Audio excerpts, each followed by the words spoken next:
on 32 years ago. My folks had a business here. They had an auto body business, fiberglass manufacturing. Our family was a big family, 7 kids to feed. We loved Wawa. I mean, we grew up with trees to climb and safe streets to play in, and just quality of life was great. Wawa was pretty busy at that time when we were growing up. So my folks made a really good living doing what they did. And then I guess when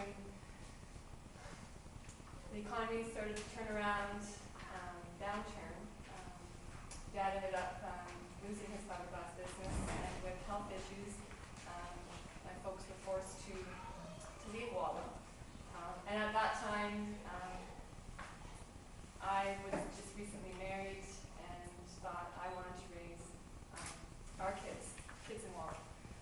So I met my husband, and after some post-secondary schooling, we settled in Wawa about 15 years ago. Sean, my husband, was employed at the mill, and he worked there for 12 years prior to the closure. And I worked in the health industry. I worked for the Ministry of Health Promotion with a community-based program. And we went into the schools and did drug education, and we serviced the community, putting on various drug education events and so forth. But worked with a lot of different partners, a lot of different social services, as Donnie was saying. But we love Wawa.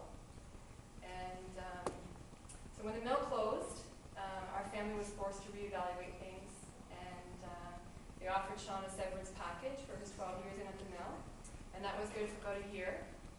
And the other side of the story is I worked for this community-based program, which never received an increase in funding from the Ministry of Health. So my hours were getting cut at work, and Sean had lost his job. So our family had to reevaluate things. So we decided to take advantage of the skills development program, and I went back to school. So I'm in my 2nd year of schooling. I'm taking a business diploma in the Northern College of Kirkland Lake, so it's a distance learning program, and in community economic and social development. And the things I've learned this past year have really given me a great understanding as to what's really happening in the North. And so I just want to share just a couple of things about how the impact has affected our family. So that's what we've done. And just I just want to share just from a mom's point of view, from a wife's point of view, of how it's affected our family. When a man loses his job, he doesn't really talk about it, and if he doesn't, and the stresses on a family, on a marriage, are huge. So Sean and I have a good relationship, but the marriage just gets broken down. And guys don't talk about things, right? So the quality of life in a family just starts to kind of crumble. And when everything around the morale in the community, everyone's going through the same thing, but nobody's talking about it. It's the communication, right? And I'm just trying to put a face to the stats, and that's what I'm trying to get across. We all want certain things in life. We don't need to make a lot of money for a good living, right? And in the North here, we have so much.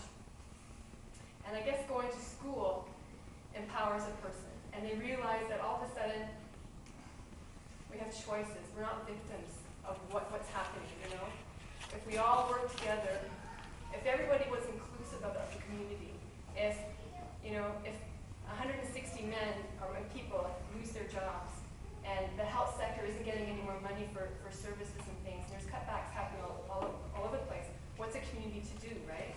So we have to come together and develop a plan, a strategy, and I think that's where, I know that's where Wawa's heading right now. So there's lots of really good things happening, and unfortunately in our family, Sean needed to find full-time work. So actually last Friday he got a call from a community east of Wawa, a little town called Cobalt. They have a northern office there with AECOM, and Sean got a full-time job as a construction inspector. So he's relocated there. He started this week, which is awesome because we're going to have some money coming in. But now our family has, our 2 daughters and myself are here in Wawa trying to figure out what to do with the house, right? our marriage has survived the last year and a half, all those things. The kids are healthy, but we're separated now. So now we have to kind of rebuild, rethink, do some more shuffling around. So I guess that's my message is I guess our government, if you take what you're hearing today back, I guess that let communities do what communities need to do, right?